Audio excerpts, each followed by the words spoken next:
Goeiemôre my boetie en sissa, wees gegroet in die wonderlike naam van Jesus op hierdie geseënde maandagoggend. Ek hoop julle het elkeen 'n baie lekker naweek gehad, dat julle kon goed uitrus en dat julle reg is om hierdie nuwe dag en week te betree. Nou ja, kom ons begin hierdie week op die regte manier en ons bid lekker saam. Vader, baie dankie vir die voorreg wat ek het om hierdie week saam met my boetie en sissa te kan betree. Vader, baie dankie dat U vir ons met 'n naweek geskenk het, Here. Dankie dat ons kon rus inkry. Dankie vir alles wat ons kon doen. Dankie, liewe Here, dat U hand elke oomblik oor ons is. Vir al die seëning en al die voorsiening deur die naweek, loof en prys ons U. Vader, ek bid vir hierdie dag wat voorlê. Mag elke boetie en sissa gevul wees met krag, liewe Here, om alles te kan doen wat hulle moet doen. Mag hulle gevul wees met wysheid, liewe Here, om die regte besluite en keuses te maak in dit wat voorlê. Vader, ek bid ook vir positiwiteit deur hierdie dag. Ek bid, liewe Here, om elkeen te vul met die autoriteit van Jesus Christus, om nie terug te staan vir enige iets wat die vyand voor hulle neerlê nie. Ek bid in Jesus naam, dat hulle sal, liewe Here, deurdruk, deursettingsvermoë, uithou vermoë, wat ook al oor hulle pad kom, want in Jesus Christus is hulle meer as oorwinnaars, en is ons tot alles in staat, want U gee ons die krag. Vader, ek bid vir die week wat voorlê, mag elkeen se week suksesvol wees, mag elkeen 'n voorspoedige week hê. Ek bid vir U goedheid en guns om oor elkeen te wees deur hierdie week, asseblief, liewe Here. Mag ons in alles wat ons gaan doen en sê hierdie week U kan verheerlik.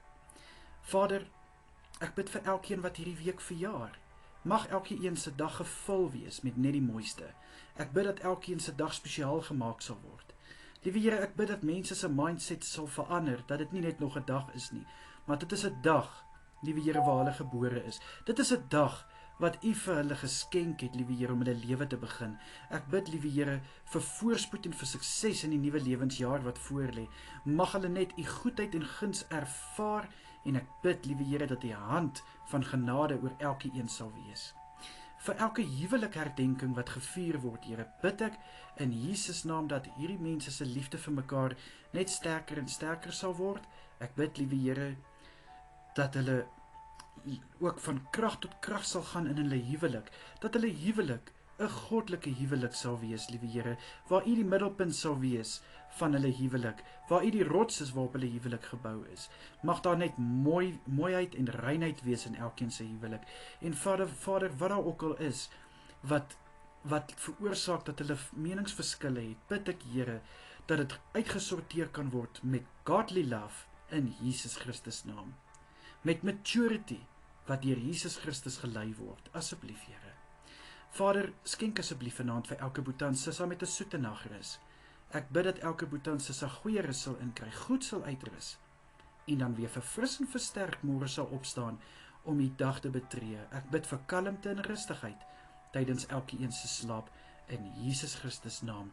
Vader, beskerm asseblief elke boetie en sissa deur hierdie dag. Hou vir hulle veilig deur die week, en ek bid die hand van bewaking oor elkeen vanaand. In Jesus se kosbare naam is dit my gebed. Amen en amen. Mag julle elkeen 'n baie lekker dag hê. Kyk mooi na julleself en onthou, Jesus het julle so lief. Totsiens almal. Bye bye.